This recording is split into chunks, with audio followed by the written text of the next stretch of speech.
Les pics de pollution se succèdent dans la région ces derniers jours, mais demain, on devrait commencer à mieux respirer. En attendant, une entreprise du Dunkerquois a mis au point un procédé très innovant pour filtrer les particules fines et produire de l'énergie.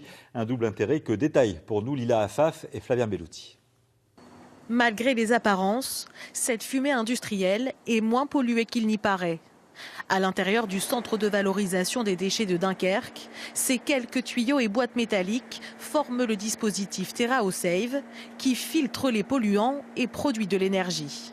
Installé ici il y a 6 mois à titre d'observation, ces résultats sont déjà remarquables, notamment sur les particules fines, dangereuses pour la santé. On arrive à abattre 90% des poussières, y compris le PM10 et le PM2,5. Ça, c'est des poussières les plus fines en fait, et les particules fines les plus gênantes et le plus difficile en fait à abattre. Pour comprendre son fonctionnement, voici le dispositif reproduit à l'intérieur de ce container.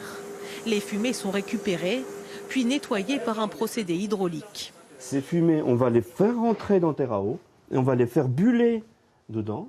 Et donc, on va récupérer l'énergie de ces fumées et la pollution contenue dans ces fumées. Et puis après, les fumées vont repartir propres et refroidies vers la cheminée.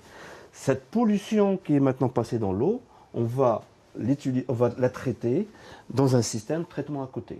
Et l'énergie qui est capturée peut être envoyée soit vers le process industriel, soit pour un autre usage dans l'usine. Dans certains cas, les industries peuvent récupérer jusqu'à 33% de leur énergie. Alors l'intérêt est double, dépolluer et faire des économies. Aujourd'hui, on fait des installations qui présentent un retour sur investissement compris entre 1 an et 4 ans grand maximum. Il faut être vraiment, grâce à l'économie d'énergie générée par la récupération des fumées, on amortit très très vite le laveur de pollution. Ce procédé est déjà présent dans une dizaine d'entreprises en France.